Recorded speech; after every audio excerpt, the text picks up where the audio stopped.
Ja, ich muss mich anfangs tatsächlich entschuldigen, dass ich euch mit einer alten Präsentation abspeise. Ihr seht es unten im Bild, Münster 2019. Ich wollte die eigentlich gerne aktualisieren, habe dann aber in der Vorbereitung auf den heutigen Abend festgestellt, dass ich aufgrund eines Computerabsturzes die Präsentation gar nicht mehr habe. Zum Glück hatten die Kollegen und Kolleginnen in Münster, wo ich damals den Vortrag gehalten habe, die PDF-Fassung des Vortrags noch. Das wird im Laufe des Vortrags heißen, dass wir die eine oder andere Folie überspringen werden, weil sie veraltet ist oder nicht zum heutigen Abend passt. Und das wird zum anderen heißen, dass ich noch einige Ergänzungen habe, die wir dann ohne Folien machen. Ich halte den Vortrag, das war schon in der Ankündigung zu sehen, weil ich einen Beitrag in diesem Sammelband Neue Klassenpolitik geschrieben habe, also vorher in der deutschen linken Zeitung Analyse und Kritik in der entsprechenden Serie erschienen ist. Wie dieser Sammelband und die Diskussion in der Analyse und Kritik einzuordnen sind, werde ich auch im ersten Teil sagen. Und daneben seht ihr ein Buchcover Syndikalismus und neue Klassenpolitik. Das ist sozusagen das Buch, das ich aus diesem Aufsatz gemacht habe, beziehungsweise ist der Aufsatz in dem Sammelband Neue Klassenpolitik sozusagen die Thesen aus dem Buch, das gleichzeitig entstanden ist, nochmal komprimiert. Man sieht es vielleicht auch schon an dem Cover des Buches oder auch an dem Titel Syndikalismus. Ich komme ursprünglich von meinem politischen Engagement her eher aus einer anarchistischen Richtung. Ihr habt aber auch schon gehört, ich bin Mitglied der deutschen Schwesterpartei Die Linke. Noch gar nicht so lange, seit 2 oder 3 Jahren jetzt, glaube ich, insgesamt. Und das hat durchaus was miteinander zu tun. Nämlich zum einen, dass meine Gesellschaftsanalyse mich schon dazu führt zu sagen, wir haben keine Zeit für ein Klein-Klein. Und das ist eben auch die Hauptthese dieses Buches oder eine der Hauptthesen dieses Buches. Und dann erscheint es mir logisch, auch bei Skepsis gegenüber Parteiansätzen sich schlicht und einfach der größten bewegen, sondern die Linke ist ja dezidiert und deutlich Bewegungspartei, die Parlament, Betrieb und Straße sozusagen zusammendenkt. Der zweite Grund hängt auch ganz ursächlich damit zusammen, weil Bernd Rixinger und sein Ansatz mit genau demselben Titel Neue Klassenpolitik mich auch schlicht und einfach inhaltlich voll und ganz überzeugen.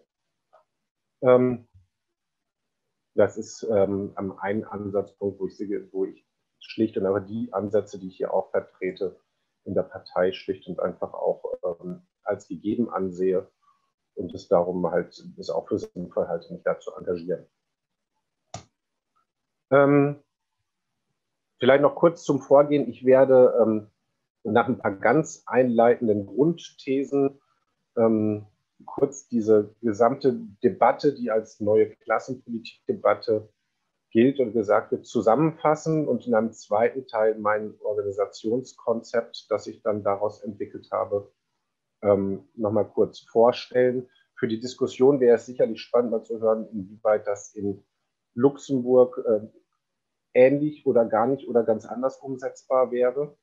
Mir geht es anlässlich der deutschen Situation ja vor allen Dingen darum, dass die kleineren Gruppen, die sich erfreulicherweise wieder mit der Klassenfrage auseinandersetzen, eine Positionierung finden, in der sie Massenwirksamkeit entfalten können und nicht als Konkurrenz zu den bestehenden Gewerkschaften brauchen.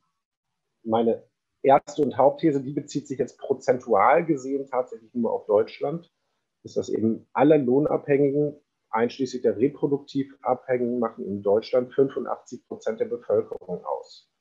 Und global sind die Zahlen ähnlich. Das heißt, die Arbeiterklasse war tatsächlich rein zahlenmäßig noch nie so groß wie heute allein. Das macht meines Erachtens schon die Relevanz aus, von einer Klassenpolitik ins Zentrum des Engagements zu stellen. Und wenn man 85% sagt, die Zahlen werden in Luxemburg nicht groß anders sein. Sie sind auch global nicht groß anders. Sie sind in Staaten der sogenannten Dritten Welt wahrscheinlich eher höher.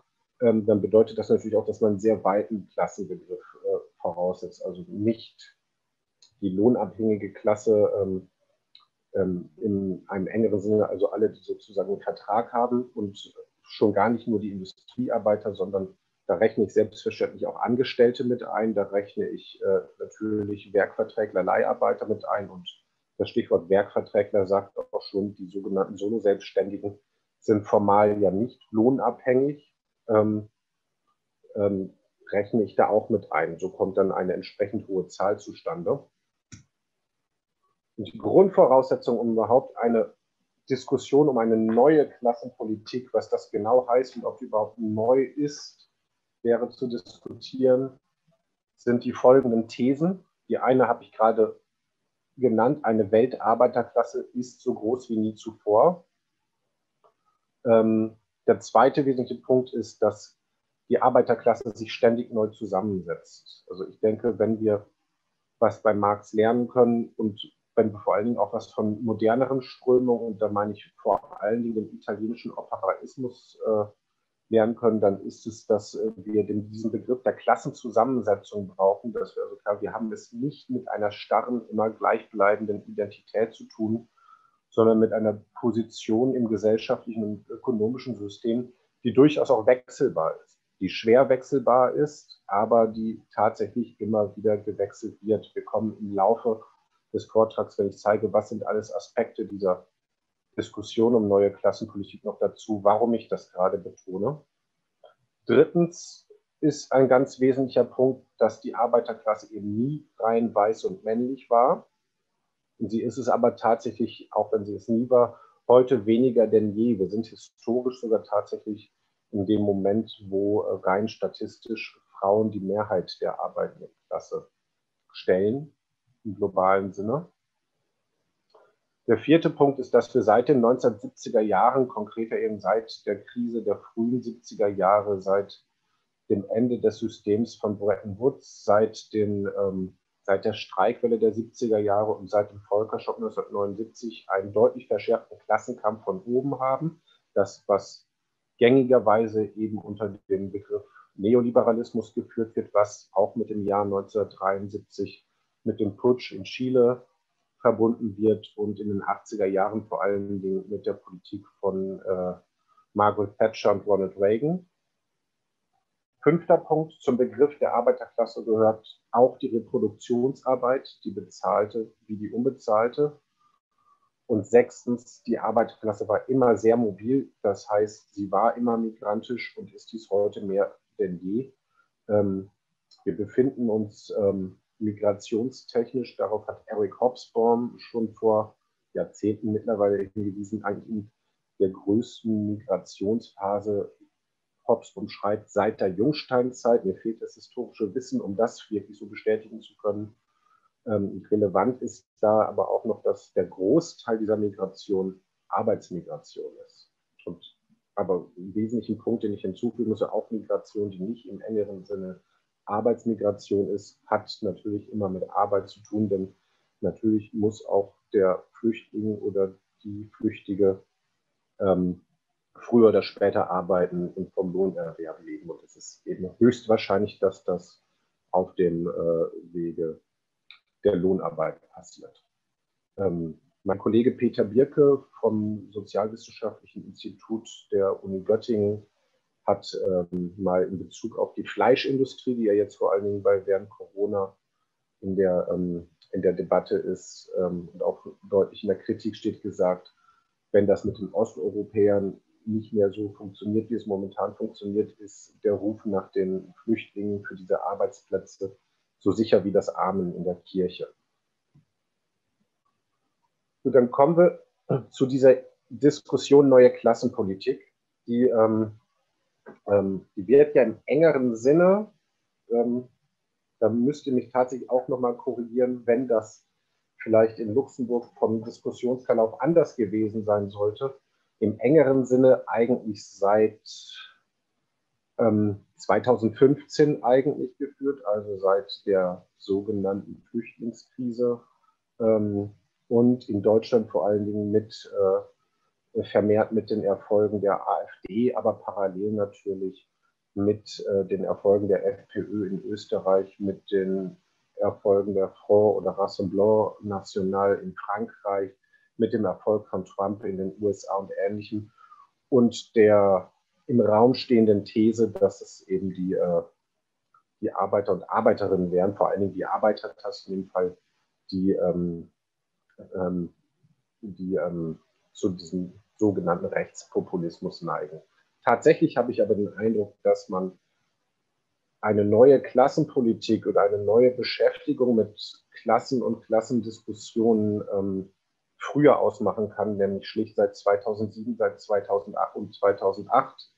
Und zwar kann man das auch recht einfach erklären, nämlich mit einem neuen Interesse sowohl an marxischer Theorie, an marxistischer Theorie, an an sozialistischen Konzepten allgemein und dann eben auch am Klassenbegriff während der Weltwirtschaftskrise oder besser gesagt während des Beginns der Weltwirtschaftskrise. Ein paar Beispiele dafür aus Deutschland, aus meinem engeren Kontext, habe ich hier unten aufgeführt. Das ist ein Buch, das ich seinerzeit selber gemacht habe, Nothing in Common, nichts gemeinsam, das letztlich dann die späteren Diskussionen auch eben schon mal vorbereitet, von meinem Kollegen Slavoj Schubela Klasse gemacht. Das sind beides Sammelbände von vorher erschienenen Büchern und von Hans-Günther Thien aus Münster, zwei verschiedene Bände, Klassen im Postfordismus, ein Sammelband, der dann relativ aktuell ist und die globale Diskussion widerspiegelt, und die verlorene Klasse, ein Sammelband mit Texten von Günther Thien selber, der sich eher auf die Situation in Deutschland kritisiert. Das sind aber tatsächlich nur exemplarische Beispiele. Ich würde in dieser Diskussion seit 2007, 2008 letztlich ungefähr 4 Strömungen ausmachen, die anfangen um diese Zeit sich erneut mit Klasse auseinanderzusetzen oder beziehungsweise das schon immer getan haben und sich aber mehr Beliebtheit und mehr Interesse freuen. Das ist zum einen die Diskussion um eine multiverse Weltarbeiterklasse. Zu nennen ist hier vor allen Dingen der Sammelband von Karl-Heinz Roth und Marcel van der Linden, dem Leiter des IISG, dem wissenschaftlichen Leiter des Internationalen Instituts für Sozialgeschichte in Amsterdam, dem IISG, die gemeinsam diesen Sammelband über Marx hinaus gemacht haben und eben zu dem Fazit kommen, dass man im Klassenbegriff durchaus über Marx hinausgehen muss, indem man eben die ausgebeuteten Klassen als multivers, als sehr verschieden denkt, wenn man an die Wanderarbeiterinnen und Wanderarbeiter in China zum Beispiel denkt, wenn man daran denkt, das hat Marcel van der Linden vor allen Dingen sehr stark herausgearbeitet hat, es tatsächlich gar nicht stimmt, dass sich die Lohnarbeit mit dem Kapitalismus dermaßen als Hauptarbeitsverhältnis herausgeprägt hat, sondern wir nach wie vor Sklavereiverhältnisse haben. Zum Beispiel, ich erinnere exemplarisch an den Abbau von Coltan und zum Beispiel im Kongo, der tatsächlich von Sklaven und nicht von Arbeitern, die unter sklavenähnlichen Bedingungen, sondern wirklich von Sklaven gemacht wird. In den europäischen Ländern ist das auch gar nicht so wenig, betrifft aber in erster Linie Formen der Sexarbeit. Genau, das Marcel van der Linden hat vor allen Dingen darauf einerseits hingewiesen, andererseits auch darauf hingewiesen, dass Lohnarbeit auch vor dem Kapitalismus nicht so ungewöhnlich war. Ich verweise dabei immer gerne, weil dieses Beispiel so schön ist, auf den ersten dokumentierten Streik der Weltgeschichte, den Pyramidenbau unter Ramses II., ungefähr 6000 vor Christus, wo tatsächlich dann eben die Erbauer dieser Pyramide durch einen Streik ihre Lohnerhöhung erhalten haben. Und Marcel van der Linden betont dann, das Interessante ist nicht der Streik an sich, sondern dass die streiken konnten. Das heißt, dass sie Lohnarbeiter und Lohnarbeiterinnen waren, also wahrscheinlich in dem Fall eher nur Lohnarbeiter. Und wir entsprechend diese Form auch deutlich schon früher haben. Also diese Weltarbeiterklasse und überhaupt die Frage, können wir von einer Weltarbeiterklasse reden? In Deutschland macht das ansonsten sehr stark die Zeitschrift Wildcat stark. Ist der erste Strang, der eben eine globale Analyse voraussetzt, wo sich sehr viel auf China konzentriert natürlich und auf Indien und wo natürlich die Frage im Raum steht, ist der Aspekt des Multiversens. Das heißt, dass wir natürlich nicht in dem Sinne einer Klasse für sich, die eine gemeinsame Strategie hat, von Klasse reden können, sondern eine Klasse an sich, die letztlich dieses Potenzial hat und diese Arbeit macht und natürlich auch streikt, aber vereinzelt streikt und nicht zusammenkommt. Der zweite Aspekt, die überlappen sich natürlich alle entsprechend ein wenig, ist die Debatte um Machtressourcen und gewerkschaftliche Erneuerung. Ich habe hier als internationales Beispiel Beverly Silver und als deutsches Beispiel Klaus Dörre, Professor in Jena, sehr gewerkschaftsnaher Professor in Jena, vermerkt. Beverly Silver stimmt natürlich nicht ganz bei dem Thema gewerkschaftliche Erneuerung, sondern da ist tatsächlich, aber sie ist die Stichwortgeberin für diese Diskussion, sondern Beverly Silver gehört mit Forces of Labor auf Deutsch 2005 erschienen, ich glaube im englischen Original 2003, zu den Stichwortgebern auch der Frage Weltarbeiterklasse, hat ja mit diesem Ansatz der Weltsystemanalyse auf die wahrscheinlich zukünftige Rolle Chinas hingewiesen, auf die Rolle neuer Kriege und auf die Rolle, dass wir eben den Produktionszyklus Auto hinter uns lassen und eine neue Basisinnovation, eher den Kapitalismus der Zukunft prägen wird und damit auch die Frage, wie die sozialen Proteste und die Proteste von Arbeiterbewegungen aussehen und wo dann eben entsprechend diese Machtressourcen, die strukturelle Arbeitermacht, die zentral ist auch für das, was ich mir an Organisationen vorstelle, aussieht. Klaus Dörre hat diesen Aspekt der Arbeitermacht, das kommt vielleicht nochmal auf einer einzelnen Folie, nochmal sehr dezidiert auf deutsche Verhältnisse gemacht, hat diese Machtressourcen nochmal sehr viel feiner auseinanderklamüsert. Ich zeige das, wie gesagt, gleich auf einer eigenen Folie. Und damit eine Debatte um gewerkschaftliche Erneuerung, wie sie ähnlich auch schon in den USA geführt wird, gemacht. Sein Projekt oder eines seiner vielen Projekte heißt der Union Renewal, also Gewerkschaftserneuerung. Das heißt, er versucht hier ausgehend von dem Aspekt der Machtressourcen konzeptionelle Erneuerungen für die Gewerkschaften auch vorzuschlagen. Der vierte Aspekt ist die Prekariats- oder Prekaritätsdebatte. Ich habe hier beispielhaft Guy Standing und Isabelle Lorey genannt. Auch Klaus Dörre ist natürlich in erster Linie, nicht in erster Linie, ist auch ein Prekaritätsforscher. Und natürlich basiert das sehr viel auf die französischen Untersuchungen von Pierre Bourdieu und Robert Castel. Ich habe das nochmal getrennt und diese beiden Namen genannt, weil ich diese Begriffe Prekariat und Prekarität tatsächlich nochmal deutlich voneinander trennen sollte, weil Guy Standing im Englischen ja tatsächlich vom Prekariat als eigener Klasse ausgeht. Das heißt, er sagt, hier entsteht eine neue Klasse und macht das begrifflich auch ausgehend von einem typisch britischen 7-Klassen-Modell, das man wahrscheinlich eher als Schichtenmodell übersetzen müsste, meiner Meinung nach.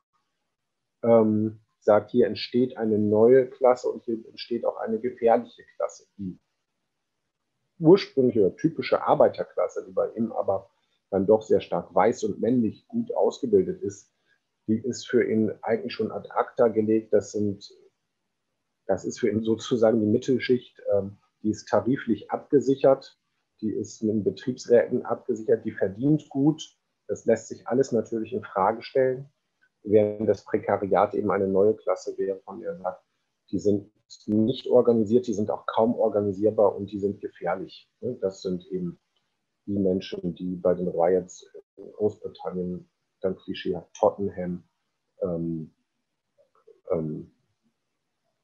gewalttätig werden sozusagen, also ein Begriff von gefährlicher Klasse, wie er Anfang des 19. Jahrhunderts schon mal auftauchte und eigentlich ist Guy Standings Vision, eine sehr Labour-Party-nahe, sozialdemokratische Vision irgendwie, dass man diese Konflikte befrieden muss, aus eben Angst vor der gefährlichen Klasse. Das ist mir schlicht und einfach zum einen zu sehr von oben gedacht Ne? Also die wohl situierten Wissenschaftler oder Parteien kümmern sich um dieses neu entstehende Prekariat, weil sie letztlich Angst vor denen haben.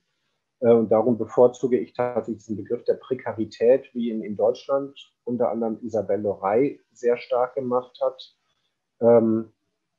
die das als größeres Feld versteht. Ne? Die Prekarität eben allgemeine Unsicherheit verstanden, die alle betrifft, die eben auch die klassischen Arbeiterinnen und Arbeiter betrifft und entsprechend Absturz oder Absturzängste benennt und formuliert.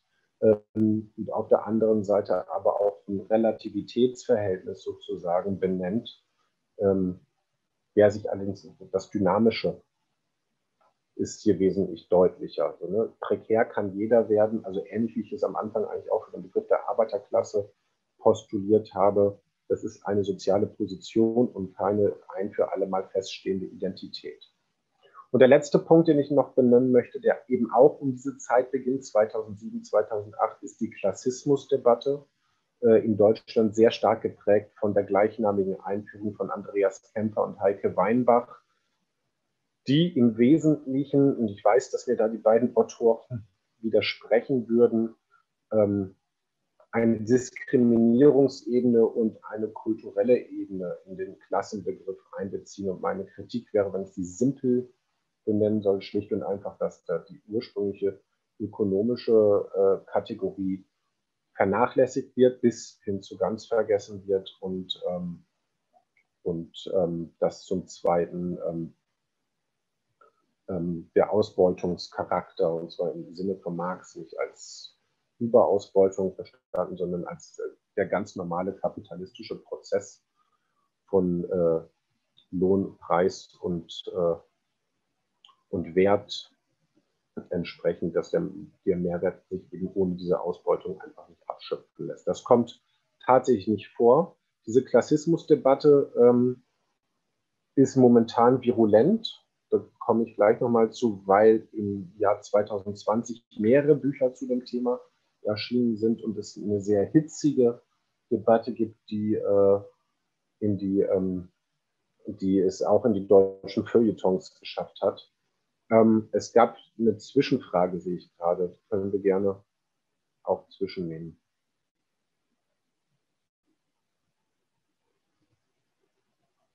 Vielleicht geht das gerade noch nicht über den Bildschirm, dann einfach vielleicht in den Chat schreiben.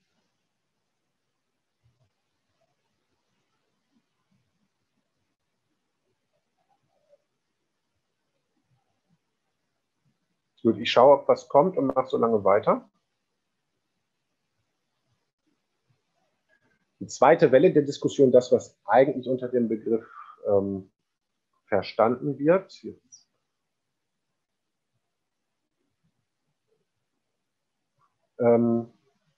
ist in Deutschland vor allen Dingen durch die Übersetzung von Didier Eribons Rückkehr nach Rennes entstanden und die Aufnahme von Eribons Buch, eine Diskussion, die ja in Frankreich schon älter ist.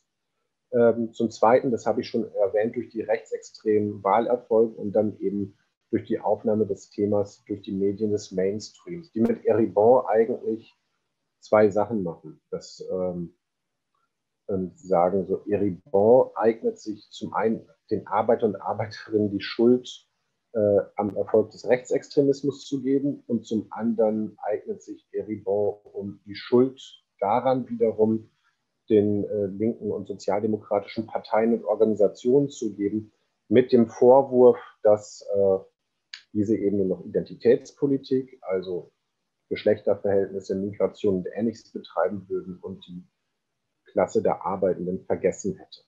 Und das war letztlich auch auch der Anlass für diese Debatte in der Analyse und Kritik.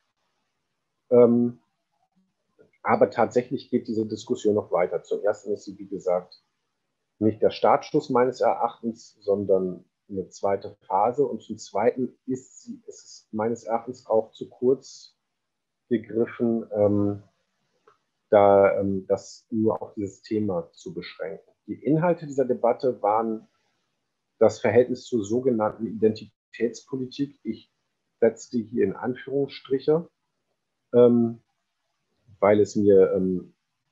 mir ein wesentlicher Punkt zu sein scheint, dass es in erster Linie gar nicht um Identität geht, sondern um die Form der Politik, die hier gemacht wird. Zum Zweiten die Frage, haben Linke in der Vergangenheit Fehler gemacht, dabei, wie sie mit der Klasse der Arbeitenden umgegangen sind, beziehungsweise dass sie das eben ignoriert haben. Ich nenne 2 Stichpunkte, das sind schlicht und einfach eben die Austeritätspolitik, die neoliberale Politik der sozialdemokratischen Parteien, insbesondere New Labour von Tony Blair in England und das entsprechende sozialdemokratische Papier zusammen mit Gerhard Schröder, in Deutschland die Einführung von Hartz IV, ein neuer Umgang mit Arbeitslosen und Arbeitslosigkeit. Und entsprechend, das ist dann ja die Analyse, die vorausgesetzt wird, der Tenor, diese sozialen Themen mehr und mehr fallen gelassen zu haben, vielleicht auch, weil da nicht zu ändern ist und stattdessen eben eine sehr kulturelle Politik zu machen, die allerdings Arbeiter und Arbeiterinnen nicht mehr anspricht. Ich halte das auch tatsächlich nach wie vor durchaus für gegeben und richtig, diesen Kritikpunkt, was eben nicht, wie dann oft von der anderen Seite vorgeworfen wird, heißt, die Themen Geschlechterverhältnisse und Migration nicht mehr zu machen, sondern die Frage tatsächlich ist, wie man das zusammen macht. Und das war ja genau das sollte der Begriff neue Klassenpolitik ja ausdrücken. Und es haben zu Recht viele Diskutanten und Diskutantinnen gesagt, das war aber schon immer Bestandteil von Klassenpolitik. Und der letzte Punkt, der oftmals gar nicht mitgedacht wird, ist eine sehr rege Organisationsdebatte, die dazu geführt hat, dass in Deutschland das Konzept des Community Organizing sehr viel stärker geführt wird, bis hin eben dazu, dass die Rosa-Luxemburg-Stiftung dazu Programme aufgelegt hat. Jetzt gerade aktuell die Rosa-Luxemburg-Stiftung, glaube ich, sogar ein großes Projekt mit so an die 50 Organisern oder Organizing-Ausbildern beginnt, dass sie ja mehrere Seminare mit der Jane McAlevey gemacht haben, dass auch die Partei Die Linke einen Organizing-Beauftragten hat, den Robert Maruschke, dass aber auch, dass sich in vielen, vielen Städten solidarisch Gruppen gegründet haben. Die bekannteste und erste war in Hamburg-Wilhelmsburg solidarisch. Ähnlich gibt es in Bremen-Gröpelingen solidarisch. Es gibt in Frankfurt ähnliche Gruppen, die auf Stadtteilbasis eigentlich eine Organizing-Perspektive annehmen, indem sie in Stadtteilen versuchen, vor allem die Arbeiter und Arbeiterinnen und vor allen Dingen nochmal die Prekären und Prekarisierten für ihre eigenen Interessen zu organisieren mit einem nochmal spezifischen Organizing-Ansatz. Und es gab von verschiedenen Gruppen eben linke Organisationspapiere. Ich nenne beispielhaft ein Papier aus Frankfurt, das anregt, sich wieder in der Form des sozialistischen Büros der 1970er Jahre zu organisieren. Das sozialistische Büro war stark von Oskar Negt geprägt, der damals die Parole nicht nach Köpfen, sondern nach Interessen organisieren geprägt hat, was eben heißt, nicht den ganzen Mensch, also nicht den Parteisoldaten, der von morgens bis abends Parteisoldat sein muss, sondern in spezifischen Organisationen, die sich im spezifischen sozialen Interesse schöpft. Das ist, finde ich, insofern relevant und wichtig, als dass es eben nochmal ein sehr gewerkschaftsähnlicher Ansatz ist, der mit diesem Organizing sehr gut zusammenpasst, als dass er sagt, Leute da organisieren, wo sie selber betroffen sind. Ich will 2 konkrete Beispiele benennen. Das ist zum einen eine Studie Soziale Klasse in Europa. Was ich hier zitiere, ist nur die Zusammenfassung. Der Begriff Volksklassen weist darauf hin, die Studie ist französischen Ursprungs im Original, der so ein bisschen die Klischees, die über die Arbeiterklasse im Umlauf sind, relativiert. Das eine ist das Beispiel Rassismus. Sind die unteren Klassen die rassistischeren Klassen? Zu den Volksklassen zählen überdurchschnittlich viele Migranten, ein sehr altes Phänomen. Das habe ich zu Beginn ja schon betont. Statistiken zeigen, dass die Angehörigen der Volksklassen sich in viel höherem Maße als die Ober- oder Mittelklassen auch familiär an Migranten binden. Im Unterschied, das ist dann ein Originalzitat aus der Studie jetzt im Folgenden, im Unterschied zu den Oberklassen, die sich so gerne ihrer transnationalen Beweglichkeit und ihrer Toleranz rühmen, sind die Volksklassen viel multinationaler und vermischter als andere soziale Gruppen. Auch meine eigene Erfahrung ist, und das muss man, glaube ich, der heutigen Identitätspolitik entgegenhalten, oder dieser Identitätspolitik-Debatte, dass das Streben nach korrekter Sprache zum Beispiel da natürlich weniger ausgeprägt ist, der Alltag aber tatsächlich viel multikultureller und multiethnischer stattfindet, und man deswegen, wenn man nur auf die Sprache achtet, ein Missverständnis aufsetzt, wenn man glaubt, da wäre mehr Rassismus im Spiel. Das gilt dann natürlich entsprechend auch für die Wahlergebnisse. Mit dem beginnenden Aufstieg der AfD war eigentlich ziemlich deutlich, dass es eben gar nicht die Arbeiterinnen und Arbeiter waren, die in erster Linie die AfD wählten. Das hat sich mittlerweile allerdings ein wenig relativiert. Und vor allen Dingen hängt das natürlich sehr stark damit zusammen, was man denn alles unter Arbeiterinnen und Arbeiter fasst. Zählt man die Angestellten mit? Zählt man die gut Qualifizierten mit? Wenn man mit einem Ansatz Guy Standings nur von Prekariat reden würde, dann würde man feststellen, dass da eben nicht die AfD gewählt wird, sondern da wird gar nicht gewählt. Das heißt, das hängt sehr stark vom Klassenbegriff ab, und letztlich ist es, wenn ich am Anfang postuliert habe, 85% der Bevölkerung sind sowieso Arbeiterklasse, auch immanent logisch, dass die natürlich auch für die Wahlverantwortung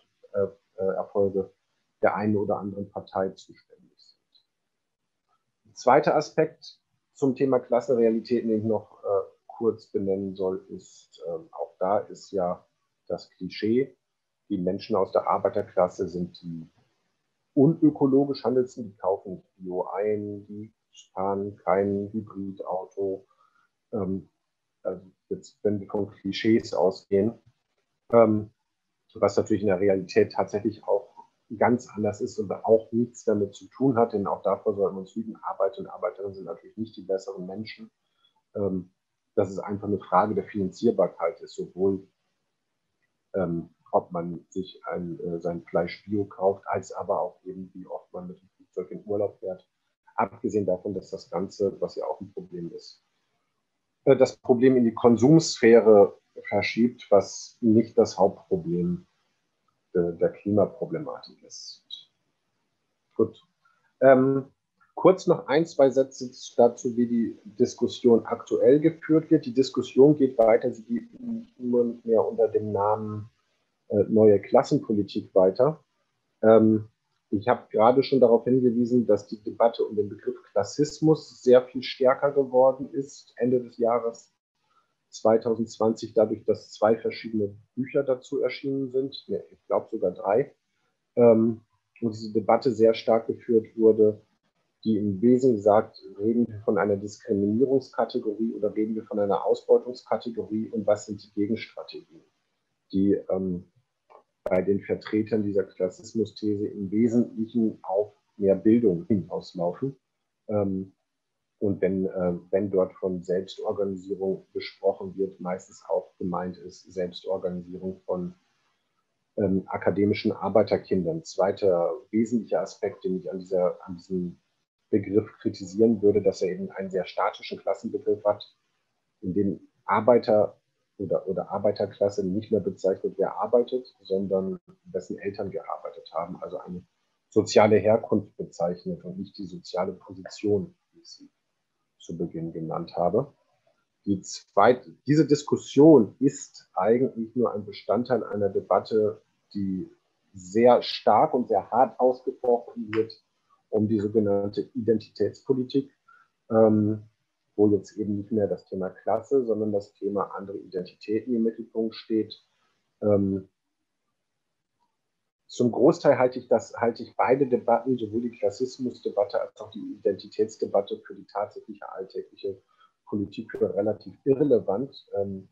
Man könnte sogar die These aufstellen, dass das Gespensterdebatten von einigen wenigen in den sozialen Medien, vor allen Dingen auf Twitter, sind. Allerdings nimmt das deutsche Feuilleton die ja auf, und zu dieser Identitätspolitikdebatte haben sich jetzt Menschen wie Wolfgang Thierse und Joachim Gauck, der ehemalige Bundespräsident, zu Wort gemeldet, um sich zu positionieren. Und Stimmen und die Art, wie sie sich positionieren, passt eigentlich zu der ursprünglichen These zur Zeiten der Veröffentlichung von Eribons Rückkehr nach Reims, dass nämlich sagen, die Sozialdemokratie sieht ihre Aufgabe jetzt darin, Diskriminierung zu bewahren, weil sie im Sozialen schon versagt hat. Also Thierse positioniert sich da sehr deutlich. Und auf der anderen Seite haben wir seit ein paar Tagen erst das Buch von Sarah Wagenknecht, die hart mit der Identitätspolitik ins Gericht geht und meines Erachtens aber genau dem Missverständnis aufsetzt, dem viele aufsitzen, nämlich die Themen der Identitätspolitik mit den Methoden der Identitätspolitik zu verwechseln. Wenn man, wie gesagt, Rassismus und Antirassismus und Geschlechterverhältnisse und Feminismus thematisiert, ist das meines Erachtens nicht automatisch Identitätspolitik, sondern die Frage ist, macht man eine materialistisch geerdete Sozialpolitik, die diese Themen selbstverständlich mit einschränkt, die mit abdeckt und selbstverständlich natürlich auch Diskriminierung, Gewalttätigkeit im Privaten und Ähnliches abdeckt, aber eben auch schaut, wie ist das strukturell alles begründet. Oder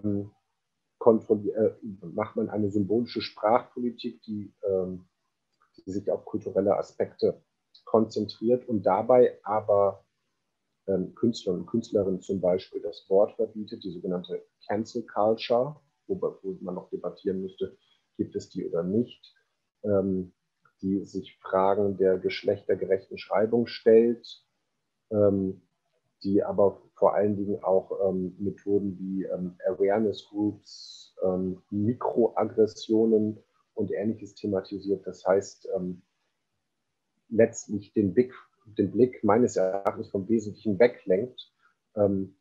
Das ist eben dann keine Ablehnung der Themen, so wie Sarah Wagenknecht es in ihrem aktuellen Buch macht, sondern das ist eher die Infragestellung der Methoden dieser Politik. So, die zweite Diskussion, die noch nicht so richtig in Deutschland angekommen ist, von der ich aber glaube, dass sie noch kommt, ist verbunden mit der Publikation des Buches Riot, Strike, Riot von Joshua Clover, der im Wesentlichen sagt, die Zeit der Streiks und damit der Arbeiterbewegung sind eigentlich vorbei.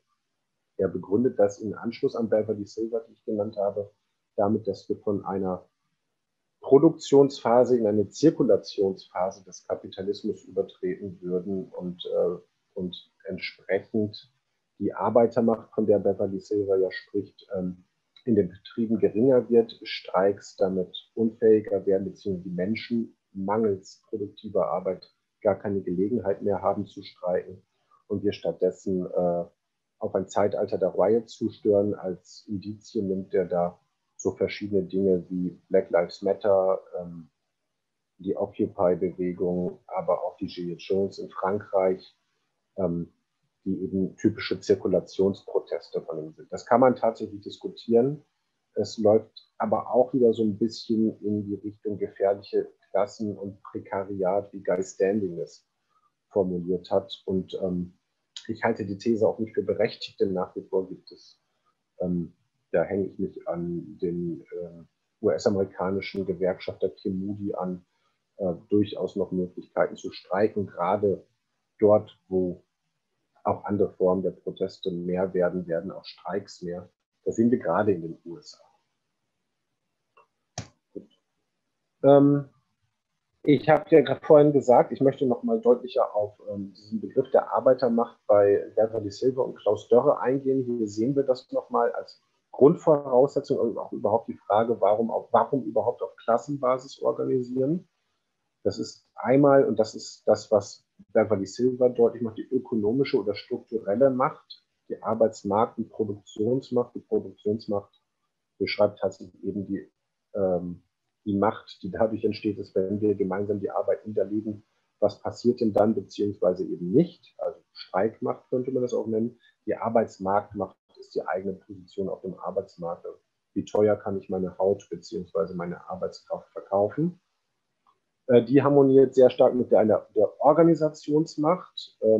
Es ist klar, diese strukturelle Macht kann eine Einzelperson nicht ausüben, sondern dafür brauchen wir eben die Organisation. Und das ist natürlich der Dreh- und Angelpunkt, um den sich dann alles dreht. Zum einen, ein Streik geht eben nur kollektiv mit großen Gewerkschaften. Und daher auch meiner Meinung nach die einzig sinnvolle Strategie eher eine Einheitsgewerkschaft ist, als in Richtungsgewerkschaften verschiedener politischen Richtungen oder anderes auseinanderzufallen. Und zum anderen heißt Organisationsmacht aber auch mangelnde oder zu wenig ökonomische Macht kann natürlich durch verstärkte Organisationsmacht zumindest zu einem bestimmten Grad ausgeglichen werden. Das ist also einmal die Frage, jene zu organisieren, die bereits gute Bedingungen haben. Also reden wir mal vom Metallverarbeitungsbereich oder zum Beispiel der Autoindustrie. Und auf der anderen Seite die Notwendigkeit, eben jene zu organisieren, die in prekären Bereichen arbeiten, wie beispielsweise die Essenslieferanten von Firmen wie Foodora, die gibt es ja gar nicht mehr. Zumindest in Deutschland nicht mehr. Ich weiß nicht, ob es in Luxemburg gibt, aber ich vermute mal dann erst recht nicht. Delivery Hero und ähnlichem. Die anderen Aspekte, die untenstehenden Aspekte hat Klaus Dörre dazu gefügt. Er benennt noch die institutionelle Macht.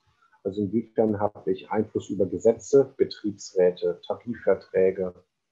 Inwiefern habe ich Einfluss auf die Politik? Zu nennen wäre jetzt die enge Verstrickung von den deutschen Gewerkschaften des DGB mit der Sozialdemokratie zum Beispiel. Wie kann ich Einfluss nehmen? Welchen Kontakt habe ich zu Politikern und Politikerinnen? Und die kommunikative Macht, kommunikative Macht kann sehr, sehr viel bedeuten. Im späteren Versuch hat Klaus Dörre das auch nochmal feiner auseinandersortiert und spricht unter anderem von Medienmacht, also wie berichtet die Presse über mich, aber eben kommunikative Macht meint aber vor allen Dingen, wie kann ich gesellschaftliche Kräfte oder die Gesellschaft überzeugen und sei es nur davon, dass ich der Problemlöser bin. Ne? Traut mir als Gewerkschaft zum Beispiel, also uns als Gewerkschaft, die Gesellschaft eine Lösungskompetenz in Fragen Pflege zu, beispielsweise. Ich nenne das Beispiel, weil das tatsächlich das Beispiel ist, wo in Deutschland sich in den vergangenen 20 Jahren sehr viel getan hat, wo man heute davon sagen kann, dass die gewerkschaftlichen Positionen, dass zum Beispiel die Fallpauschalen, die DRGs wegfallen müssen, dass Krankenhäuser nicht marktkonform geführt werden sollten, tatsächlich diese hier genannte Hegemoniefähigkeit haben. Nichtsdestotrotz kann man allerdings sagen, dass die unteren beiden Fälle eigentlich nicht spezifisch Arbeitermacht sind, sondern für alle gesellschaftlichen Institutionen zutreffen.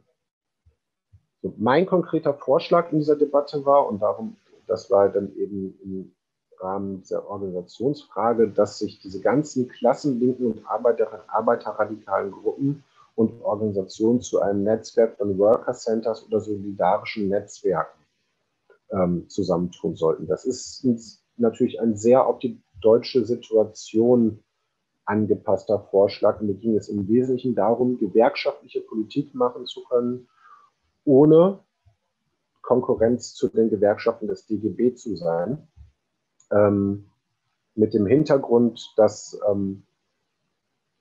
sich hier eine Frontstellung auftut, die meines Erachtens gar nicht nötig ist, und man das gar nicht in Konkurrenz zueinander machen muss. Und das eben vor dem Hintergrund, dass man mit einer Analyse von Arbeitermacht sagt, es ist Unfug, eine weitere Gewerkschaft zu eröffnen, wenn man eigentlich die Arbeitermacht bündeln möchte in möglichst einer Organisation. Also macht man eine Parallelorganisation auf, die Lücken füllt, aber nicht in Konkurrenz arbeitet. Die solidarischen Netzwerke sind eben diese solidarischen Gruppen, die ich gerade genannt habe, die natürlich den Vorteil haben, auch in einer anderen Art und Weise, zum Beispiel in Stadtteilproblematiken, Mietproblematiken und Ähnliches intervenieren zu können. was vorbildlich ja gerade in Berlin mit der Kampagne Deutsche Wohnen und Co. enteignen passiert, was ja gerade heute sehr akut ist und auch unsere Partei, die Linke, ja umtreibt, dadurch, dass das Bundesverfassungsgericht die Mietpreisbremse in Berlin zu Fall gebracht hat. Worker Centers sind natürlich in erster Linie ein Modell aus den USA, das ich tatsächlich aber ein bisschen variieren würde, weil es in den USA doch sehr stark Dienstleistungscharakter hat, wobei ich denke, wenn man eine solche Arbeit machen möchte, man auch tatsächlich Dienstleistungsarbeit machen muss in gewisser Weise. Ich habe die erste These, warum ich das möchte, schon genannt, weil wir in einer umfassenden Krise leben, die man ökonomisch, ökologisch und politisch betrachten kann und wir entsprechend eben keine Zeit mehr für Kleinstprojekte haben, sondern eine Massenperspektive brauchen meines Erachtens. Ich habe das zu Beginn gesagt, dass das für mich auch die Motivation des Parteieintritts war. Auch die zweite These dazu habe ich genannt, eine alternative Gewerkschaft in Deutschland aufzubauen, weil man mit der Politik des DGB nicht zufrieden ist, halte ich auch für utopisch. Es gibt aber tatsächlich eben eine durchaus engagierte Szene, wer die Berichterstattung der deutschen Medien verfolgt, merkt das vielleicht. Ich habe nicht umsonst gerade die Lieferdienste genannt, wo es ja in Berlin vor allen Dingen, aber auch in Köln und in vielen anderen Städten, in Hamburg fällt mir gerade noch ein, eine massive Kampagne gab. Ich erinnere aber auch an den Streik der Spargel- und Erdbeerpflücker in Bornheim im Frühjahr des letzten Jahres mit 180 Beteiligten. Momentan gibt es Proteste von Werkstudenten bei der Buchhandlung Walter König. Es gibt eine rege Vernetzung, die Amazon Workers International mit Amazon-Soli-Gruppen in verschiedenen Städten, vor allen Dingen in Dresden, die thematisch alle links vom DGB sind, von Ausnahmen wie dem letztgenannten, nämlich der Amazon-Vernetzung, nur wenig mit den Gewerkschaften zusammenarbeiten, aber trotzdem ja durchaus viele sehr gute und sehr sinnige Projekte anpacken und sehr sinnige, konkrete Aspekte anpacken. Ein weiterer Aspekt an dieser Idee von Worker Centers oder solidarischen Netzwerken ist, eine Organisationsform zu finden, die möglichst alle Lebensverhältnisse mitdenkt. Wir haben, und das wird in Luxemburg nicht anders sein, meines Erachtens sehr stark das Problem, dass die linke Bewegung ganz allgemein überakademisiert ist. Und das ist ja letztlich auch das Problem, dass wir in der Art und Weise, wie Identitätspolitik gemacht wird, wiederfinden. Das kann man allerdings nur ändern, wenn man eine Form von Politik findet, die es, ich sage das immer sehr übertrieben, die es letztlich der alleinerziehenden Mutter mit Fulltime-Job und Pendelzeit ermöglicht, sich trotzdem politisch zu engagieren. Das ist natürlich das Extrembeispiel. Aber diese Formen müssen meines Erachtens gefunden werden, um auch sozusagen der Arbeiterklasse, der Klasse der Arbeitenden, die Möglichkeit der Selbstermächtigung, so muss man es, glaube ich, letztlich sagen, zu geben. Organizing schließt, also es sind sowohl Worker Center als auch solidarisches Netzwerk sind natürlich Organizing-Ansätze. Organizing schließt die Recherche und die Selbstrecherche mit ein. Das heißt, die Reflexion der eigenen Klassenposition. Und das gilt natürlich auch für Akademiker und Akademikerinnen, denn Akademiker und Akademikerinnen können einerseits so tun, als wenn sie wissend über die Arbeiter und Arbeiterinnen sprechen.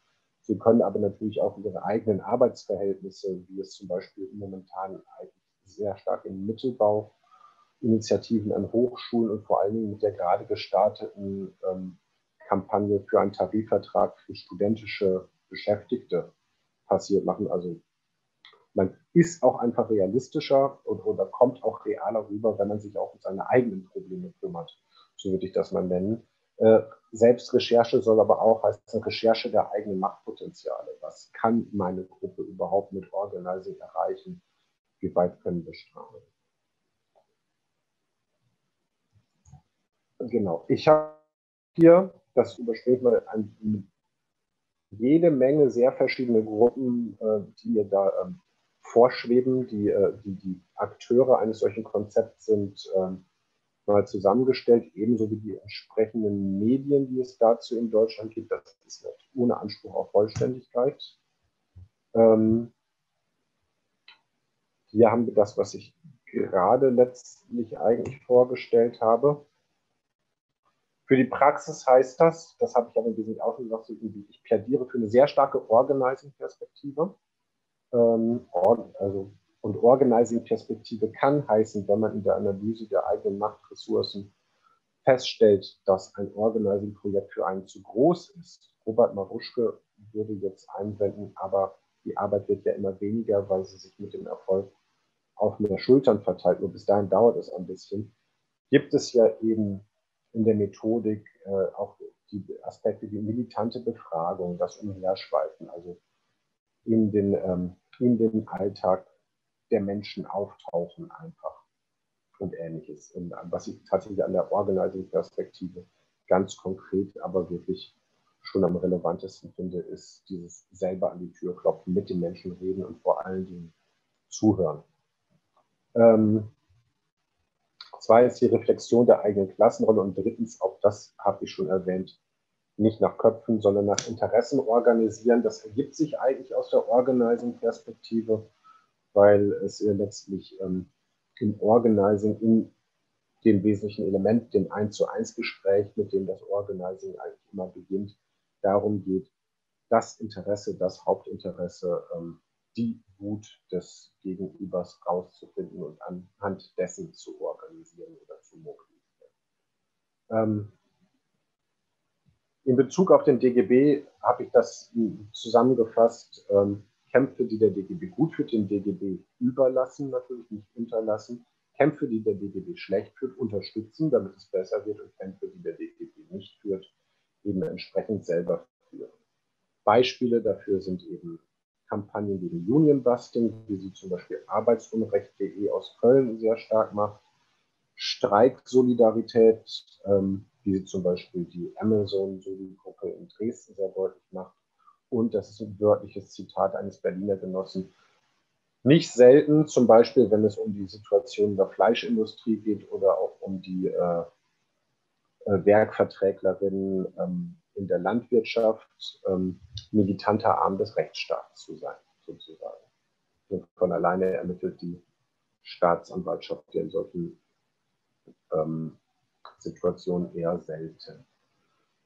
Diese Folie ist etwas veraltet. Ich weise aber darauf hin, dass die Rosa-Luxemburg-Stiftung in Deutschland und ja auch international immer wieder Schulungsprogramme und Themen zum Thema Organizing anbietet. Eine neue Schulungsreihe mit Jane McAlevey beginnt meines Erachtens, also das ist ja eine globale Schulung, an der beim ersten Mal, wo ich auch teilgenommen habe, glaube ich 4000 Menschen aus allen Ländern teilgenommen haben. Der Link ist jetzt zu ignorieren, aber da gibt es regelmäßig Fortsetzungen. Ich meine, der nächste Schulungszyklus beginnt im Mai.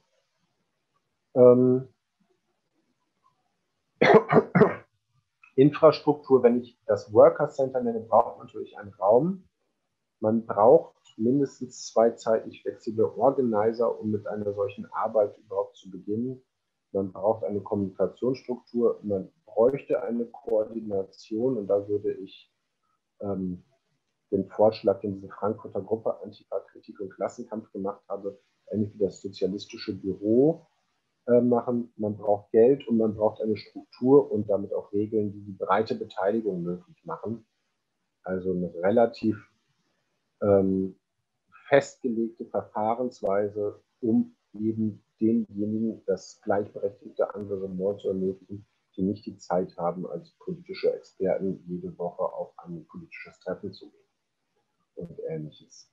Und diese Struktur soll natürlich auch darauf angelegt sein, dass in einem möglichst großen, sich auf Klasse orientierenden Bündnis machen zu können, von Parteien wie die Linke oder der Lenk zum Beispiel, über die Gewerkschaften des DGB oder Einzelmitglieder oder eben auch einzelne Funktionäre, die das interessant finden, bis hin zur außerparlamentarischen Opposition. Das können wir überspringen.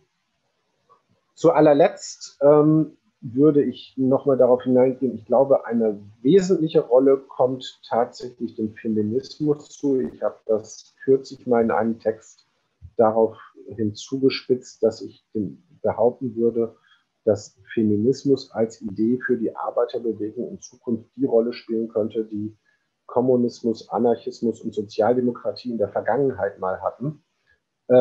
Das ist etwas, was in Deutschland momentan noch nicht so ankommt, aber wenn wir uns den globalen Feminismus und die globalen Dynamiken des Frauenstreiks angucken, würde ich sagen, ist das einer der spezifischsten Ausdrücke der wirklichen Bewegung, wie Marx es genannt hat. Unter anderem natürlich einfach deswegen, weil auch die Arbeiterklasse weiblicher denn je ist, also Geschlechterverhältnisse eine andere Rolle spielen als früher, eine relevantere Rolle. Und die sozialen Streiks, also der 8. März als sozialer Streiktag, thematisch mit traditionellen Streiks, denken wir an den Krankenhaus- und Pflegesektor zum Beispiel oder an den Bereich Soziales und Erziehung, miteinander harmonieren und das sehr voneinander gewinnen kann, was einzelne Gruppen, zum Beispiel die IG Metall und Verdi in Jena und die entsprechende lokale Frauenstreikgruppe auch mittlerweile sehr stark gefunden haben. Und der zweite Aspekt für den Ausblick ist, dass man im Fokus haben muss, also Sozialisierung und Demokratisierung der Wirtschaft. Denn momentan kann man, das wird in Luxemburg genauso sein wie in Deutschland, glaube ich, schon noch davon sprechen, dass der demokratische Sektor am Beginn des Betriebstors endet, dass zwar auf dem Gesetz Betriebsräte möglich sind, aber man in demokratischen Strukturen bei der Frage, wie organisiere ich zum Beispiel Betriebsversammlungen, über das Betriebsverfassungsgesetz in Deutschland hinaus müsste einerseits und andererseits aber auch erstmal die Rechte, die man dadurch hat, konsequent anwenden muss, ohne Opfer von Union-Busting zu werden.